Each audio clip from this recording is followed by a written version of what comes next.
beribadah kepada Allah Subhanahu wa taala dan kita dijauhkan daripada wabah corona Covid-19 ini. Untuk itu mari bersama kita akan mendengarkan tausiah agama oleh Profesor Haji Abdul Somad LC.MA PhD untuk memberikan tausiah agamanya kepada kita semuanya. Kepada Ustaz, falyatafaddal mashkura. Kami silakan.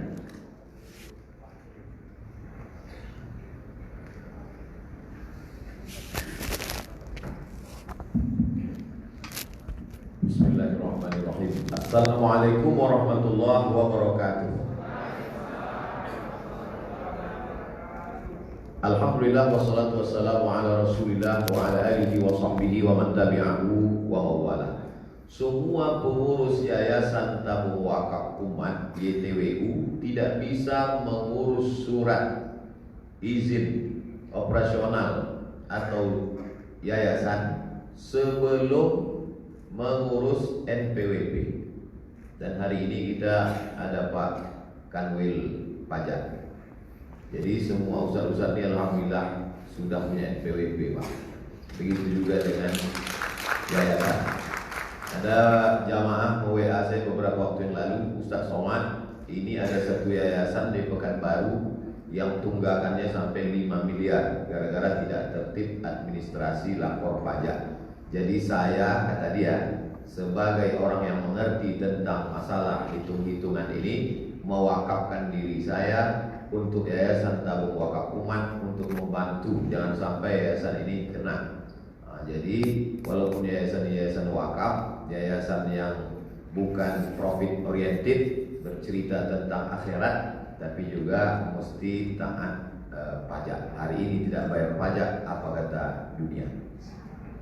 Kemudian yayasan ini juga selalu rapat, ada rapat bulanan, ada rapat sekian bulan, dan punya kantornya di Jalan Hang Tuah setelah Masjid Nurul Yakin sebelah kiri dekat toko jam.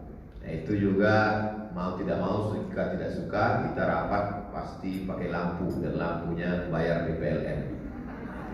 Dan saya dulu diajak oleh PLN ini untuk sosialisasi fatwa haram mencuri PLN, haram curi listrik.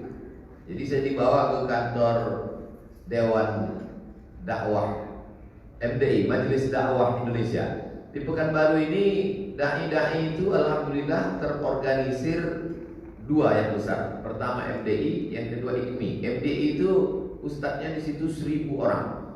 Jadi kalau kita tabligh akbar 100.000 orang, itu belum ada apa-apanya. Dengan berceramah kepada 1000 orang dai, itu sama sudah menceramahi satu Pekanbaru yang penduduknya 1.200.000. Jadi PLN termasuk cerdas, dia tidak undang saya tabligh akbar di stadion, khusus ustadz-ustadznya aja. Karena kata pepatah, menjinakkan buaya itu senang, yang susah itu menjinakkan pawang-pawang buaya. Jadi PLN tidak mau ke masyarakatnya, langsung ke ustadz-ustadznya. Dan saya dibawa ke ustadz-ustadz itu menjelaskan haram mencuri listrik. Ternyata tidak semua ustadz setuju. Ada yang mengatakan halal mencuri listrik itu. Saya tanya, apa dalilnya halal mencuri listrik? Karena negara tidak amanah, maka boleh mencuri listriknya. Lalu saya ajak, ini karena bukan masyarakat. Kalau masyarakat biasa bisa kita lakukan haram, masuk neraka. Ini enggak, ini sama ustaz. Lalu saya katakan, listrik itu punya siapa? Punya rakyat. Kalau gitu bukan punya negara, bukan. Lalu negara mengurus barang rakyat. Maka kalau ada di antara masyarakat yang mencuri listrik, dia bukan mencuri milik negara, tapi dia mencuri milik rakyat. Maka menang dosanya se-Indonesia. Akhirnya waktu itu mereka setuju. Tak tahu setelah itu wallahu a'lam. Jadi saya dengan PLN ini alhamdulillah lama. Bahkan masjid PLN itu dulu diminta namanya, Ustaz Somad kasih nama, saya kasih namanya Diya. Nur juga cahaya, tapi ada cahaya yang lebih kuat yaitu cahaya matahari, Diya. Maka masjid PLN itu namanya Masjid Diya atau cahaya.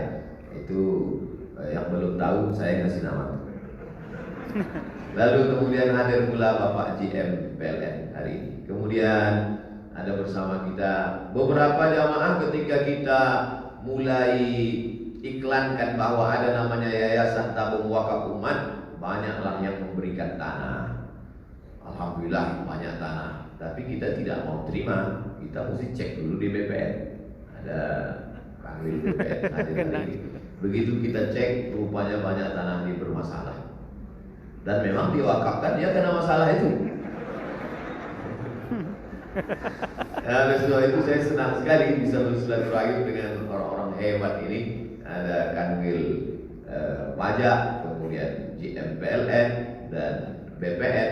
Ketiga-tiga ini terkait erat dengan wakaf. Dan yang mempersatukan kami hari ini adalah Bapak Kepala Dinas Pendapatan Daerah. Mudah-mudahan lembaga ini selalu pekerjaannya secara negara memang pekerjaan manusia ini.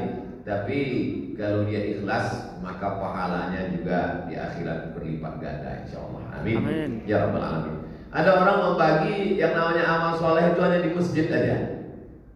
Masuk masjid, sholat tahiyatul masjid, baca Quran, berzikir, berdoa, itulah ibadah. Kalau kita berpahaman seperti itu, maka sesungguhnya kita sudah setuju dengan sekular.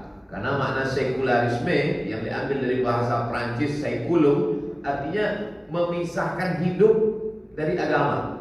Jadi hidup saya yang ngatur ya saya pribadi. Saya punya akal, saya punya hati, saya punya perasaan, saya punya otak. Agama tidak perlu intervensi. Agama hanya mengatur ritual saya saja dengan Tuhan. Maka sesungguhnya Islam tidak demikian. Islam mengatur kita sejak mau tidur sampai bangun tidur. Islam mengatur kita sejak mau masuk masjid sampai masuk WC. Dan kalaulah orang Islam itu khusyuknya hanya waktu sholat, di waktu sholat dia akan sangat takut pada Tuhan. Tapi di kantor dia akan amat sangat curang, karena dia anggap Tuhan tidak sampai masuk ke kantor. Ini bahaya. Dia sudah mengkerangkeng Tuhan di dalam satu tempat, lalu dikunjungi sehari 5 kali, dan itu hanya sebagai laundry saja. Banyak orang melakukan perbuatan dosa, maksiat, nepotisme, korupsi, kolusi, lalu untuk membersihkannya pergi ke Makkah, nangis di Ka'bah. Selesai. Sebab tidak demikian. Kalaulah begitu pemahaman kita tentang agama, maka benarlah apa yang dikatakan oleh Karl Marx. Karl Marx mengatakan agama itu hanya opium saja, candu. Banyak orang kecanduan agama, buat dosa, buat maksiat, lalu kemudian sampai musim haji, musim umroh menangis di Makkah, lalu setelah itu pulang ketika diwawancarai, kenapa Mbak masih buka lutut, masih buka aurat? Tuntutan skenario. Saya profesionalisme kerja aja Pak Ustaz. Islam tidak begitu. Islam masuk ke dalam rongga kepala kita sampai ke jantung hati kita. Maka ketika bekerja di kantor pun, kantor PLN, kantor pajak, kantor pertanahan, kantor pendapatan, maka semuanya bernilai ibadah karena kita langkahkan kaki dari rumah. Bismillah, tawakkaltu 'ala Allah, la haula wala quwwata illa billah. Ini yang perlu diluruskan pemahaman umat sekarang. Dia pahami bahwa yang namanya ibadah itu hanya sholat saja, subuh, zuhur, asar, maghrib, isya. Selama 5 kali ini saya laksanakan, saya takut kepada Allah, selesai. Tidak demikian. Karena dalam Islam diajarkan wa may yaghlul, siapa yang curang, ya'ti bima walla yaumal qiyamah, dia akan memikul kecurangannya pada hari kiamat. Jadi seringkali dulu guru-guru sekolah itu mengajarkan kita, kamu jangan curang, kata dia. Nanti anak-anak siswi, santriwan, santriwati jangan curang di kantin ya. Nanti kamu di akhirat mikul bakwan, katanya. Betul juga kalau dikatakan dalam hadis itu kamu akan memikul kecurangan kamu. Hanya saja itu disampaikan di hiruk pikuknya di sekolah, di pesantren. Kita akan memikul makanan yang kita bayar 3, makan 3, bayar 2. Tapi kalau di kantor kan tidak begitu pemahamannya. Kamu akan memikul kecurangan kamu, maka nanti kita di akhirat akan melihat banyak sekali orang-orang di akhirat itu yang memikul mobil plat merah, memikul mobil dinas. Nah, Ustaz Somad kan ngomong gitu karena tidak PNS, mentang-mentang udah keluar dari PNS. Enggak, saya hanya sekedar watawasau bil haq, watawasau bis sabr, saling mengingatkan. Jadi sebetulnya menjadi kanwil pajak, menjadi pegawai pajak, dia juga sedang menyelamatkan negara, menyelamatkan umat, bisa beramar ma'ruf nahi mungkar di sana. Menjadi GM PLN juga bisa mengamar ma'ruf nahi mungkar. Dulu ketika saya sedang masih rutin ceramah setiap sepekan di Masjid Raya Senapelan, Pasar Bawah, suatu malam tiba-tiba datang Kanwil Pertanahan orang Aceh, saya lupa namanya. Lukman Hikam. Kata beliau, Ustaz Somad, semua pegawai pertanahan malam ini saya bawa ke masjid. Acara apa Pak? Ulang tahun. Unik ini manusia, perlu dibudidayakan. Karena biasa orang ulang tahun di hotel. Kenapa di masjid Pak? Ini harus kita gas spiritualnya Pak Ustaz. Dan malam itu selesai saya tausiah, beliau berikan kata sambutan. Kata beliau, tolong semua masjid-masjid di Pekanbaru mulai besok pagi segera urus surat sertifikat tanah masjid. Karena sekarang kalau dinas sosial memberikan bantuan, banyak orang mengatakan kenapa rumah ibadah lain dapat, kenapa masjid tidak dapat? Padahal yang salah kita sendiri. Kita bangun masjid, tapi suratnya tidak kita urus. Ya saya tidak kita daftarkan. Padahal yang mendapat bantuan dari dinas sosial itu kalau dia terdaftar. Ngurus gak mau, ketika gak dapat baru mengatakan kenapa kami tidak dapat. Padahal kita tidak tertib administrasi. Malam itu beliau iklankan, semua pengurusan surat ini tidak dipungut bayaran. Siapa yang pungut bayaran kita akan laporkan ke polisi. Maka ini luar biasa. Ketika kekuasaan masih ada di genggaman tangan, pakailah untuk menolong, pakailah untuk menyelamatkan, pakailah untuk syiar. Jadi saya amat sangat bangga bisa memberikan tausiah di depan orang-orang yang masih aktif. Karena kalau saya di masjid itu selesai ceramah, datang beberapa orang jamaah, Ustaz Somad, tolong jangan pulang dulu, ada yang penting mau kita bicarakan. Baik Pak, apa namanya? Apa yang bisa kami lakukan untuk umat Pak Ustaz? Saya tanya, Bapak dinas di mana? Baru pensiun kemarin Pak Ustaz. Baca Yasin aja lah Pak, kata saya. Dulu waktu aktif kemana aja? Jadi banyak orang keliru salah berpikir. Dia pikir nantilah beramal soleh setelah pensiun, nantilah setelah saya keluar dari yang abu-abu ini Pak Ustaz. Abu-abu, ya kerja aja dulu. Karena memangnya kalau kita resign, kita keluar dari situ, apa kita jamin ada orang yang lebih baik dari kita di situ? Tetap aja di sana. Tapi uang abu-abu ini takut saya bawa pulang ke rumah Pak Ustaz, anak istri makan Arab. Serahkan ke Yayasan Tabung Wakaf Umat. Tapi ini kan Pak Ustaz gak jelas ini. Fatwa Syekh Yusuf Al-Qaradawi dalam bukunya Fatwa Kontemporer sudah diterjemahkan ke bahasa Indonesia, dicetak oleh Kema Insani Press. Duit riba. Jadi kalau ada Bapak Ibu menabung uang di bank konvensional, duitnya riba, tidak boleh dimakan, tidak boleh dipakai, tidak boleh dibelanjakan. Maka uangnya itu kata Syekh Yusuf Al-Qaradawi tidak boleh juga dibuang ke laut, tidak boleh juga dibakar. Lalu bagaimana caranya? Letakkan ke lembaga yang dinikmati orang banyak, masolih ammah. Dan saya tidak mau, sampai sekarang saya tak punya pesantren. Karena kalau saya punya pesantren, orang akan menyerahkan tanah, menyerahkan kelas, menyerahkan semen, lalu kemudian saya bicara, inilah pesantren Abdul Somad, padahal itu milik umat. Saya tak mau. Maka ketika teman-teman saya 35 orang sama-sama kuliah di IAIN Suskos 96, sama-sama di Mesir, saya bilang buat yayasan tapi untuk umat, bukan untuk Abdul Somad. Saya tak mau anak saya mewarisi lalu cucu saya mereka makan haram. Dibuat masjid, Masjid As-Somad, tanahnya punya orang, semennya punya orang. Itu tak betul. Sapi punya susu, kambing punya nama. Susu kambing padahal susu sapi. Penipuan. Oleh sebab itu maka trauma dengan ustaz. Apa ya itu? Oleh sebab itu kita mau perbaiki bahwa yang namanya wakaf itu la yurasu, tak boleh diwariskan, wala yuhabu, tak boleh dihibahkan, wala yubahu, tak boleh dijual beli. Jadi kalau sudah ini nanti tanah wakaf, alhamdulillah ada yang sudah mewakafkan, sudah dicek di BPN, memang tanah ini bersih, diserahkannya. Maka proses pertamanya dari yang berwakaf kepada Yayasan Tabung Wakaf di depan Bapak KUA, akta ikrar wakaf. Setelah keluar dari KUA baru dibawa ke BPN, lalu kemudian BPN mengeluarkan sertifikat, tidak lagi ada nama pemilik, maka dia milik wakaf. Tak boleh dijual belikan, tak boleh dihibahkan, tak boleh diwariskan. Lalu kemudian tidak akan ada sengketa. Kebanyakan sengketa wakaf hari ini adalah dulu kakek buyut bapak ibu mereka mewakafkan tanah itu karena memang tidak laku, tempat jin buang cucu. Tapi dengan berjalannya zaman dibangun mall di sana, ada kemudian pintu tol di sana. Yang dulu orang tidak mau beli, tidak dipandang, tidak dilihat, sekarang 1 meter sudah 7 juta. Datang anak cucunya mengambil.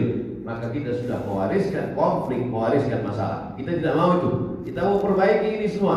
Maka semuanya bersih, steril. Nanti peletakan batu pertama. Sebelum ini saya memang menolak untuk meletakkan batu pertama, karena beberapa batu yang saya letakkan tak ada kelanjutannya. Tapi di Yayasan Tabung Wakaf ini saya berani, karena supportnya luar biasa dari sahabat-sahabat. Kata mereka, Ustaz Somad, Man, kau letakkan aja, nanti berikutnya urusan kami. Oke lah kalau gitu, saya katakan. Akhirnya meletakkan batu pertama, nanti insya Allah disupport. Adapun Bapak Ibu sekalian yang mau bantu silakan. Yang tak mau bantu, ya tak apa-apa. Di akhirat tengok aja lah nanti. Karena ini COVID ini luar biasa Bapak Ibu. Kemarin Sekda DKI baru saja meninggal. Allah maafillah warahmatullahi wabarakatuh. Menteri kena.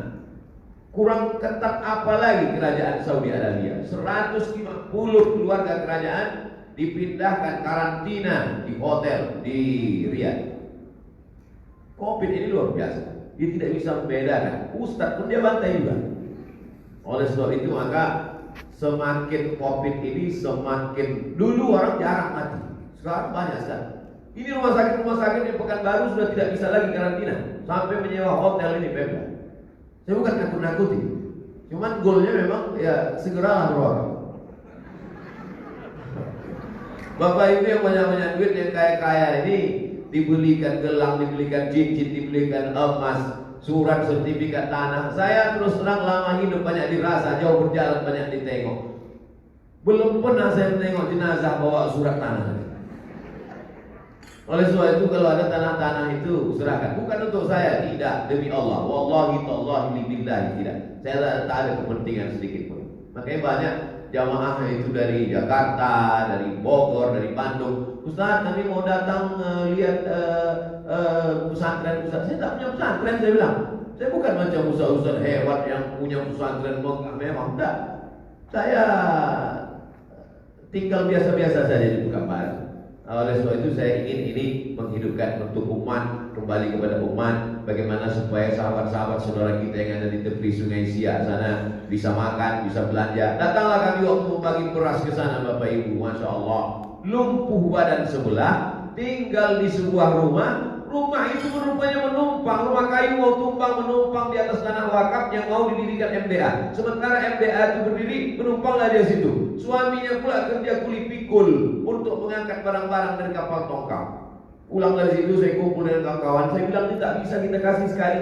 Ini mesti ada bantuan tiap bulan. Maka oleh sebab itu akadnya ada akad wakaf. Wakaf yang tidak boleh diganggu gugat. Tanah, semen, batu, kerikil, kelas, lokal, rumah guru. Tapi ada yang modelnya kita berikan tiap bulan. Itu tadi yang disampaikan Ustaz Alnam, beras. Jadi Bapak Ibu yang mana tahu, gak yakin. Aku gak yakin kan cakap Ustaz ini. Yang jangan kita kasih duit nanti dibelikan pula ke mobil. Kasih beras. Kasih beras silakan. Beras akan kami salurkan. Kalau dekat-dekat bulan Ramadan, kasih makanan buka puasa. Kita akan terus buat ini berkesinambungan sehingga insya Allah modelnya contohnya kita mau buat di Pekanbaru. Kalau berhasil Pekanbaru, maka insya Allah yang lain akan tinggal copy paste, kita share, kita bagi. Kita tidak mau rahasia karena kita mau ini semua menjadi amal jariah. Man sanna fil Islami sunnatan hasanatan. Siapa yang membuat suatu tradisi yang baik lalu kemudian dikopi oleh orang lain, falahu ajruha, dia dapat pahalanya, wa ajru man amila biha, dan orang lain yang melakukannya. Bapak Ibu, kalau kita naik sampan di tepi Sungai Siak, pergilah naik sampan di tepi Sungai Siak menuju Siak sekali-sekali. Nampak itu rumah orang-orang kaya, itu rumah datuk fulan, itu rumah orang kaya fulan. Di zamannya dia yang paling kaya di Siak. Di zamannya dia yang paling hebat. Tapi mana? Rumah itu tinggal lumut, tinggal nunggu tumpang saja. Bersin kita di situ tumpang. Mana yang kaya-kaya? Begitu juga dengan yang sekarang. 2020 dia yang paling hebat, dia yang paling kaya. Habis itu pensiun. Setelah pensiun tak dihormati orang. Dulu gue pakai supir, dulu dibukakan orang pintu, sekarang buka sendiri. Habis itu dulu disambut orang pakai baleho, disambut orang pakai umbul-umbul. Sekarang datang tak ditegur orang, mulai kena penyakit, stroke, stres, depresi, mati. Puncaknya kita ini semua akan mati. 2040 bapak mati, ibu mati. Saya agak lambat sih, karena mau menyelesaikan program ini. Kita memang tidak mencari mati, tapi kita perlu persiapan. Kira-kira apa yang akan melapangkan kubur kita, apa yang akan membuat kubur kita terang benderang. Karena dunia ini, kata Sayyidina Ali, macam orang tidur. An-nasu niyam, manusia ini macam orang tidur. Falamma matu intabahu. Ketika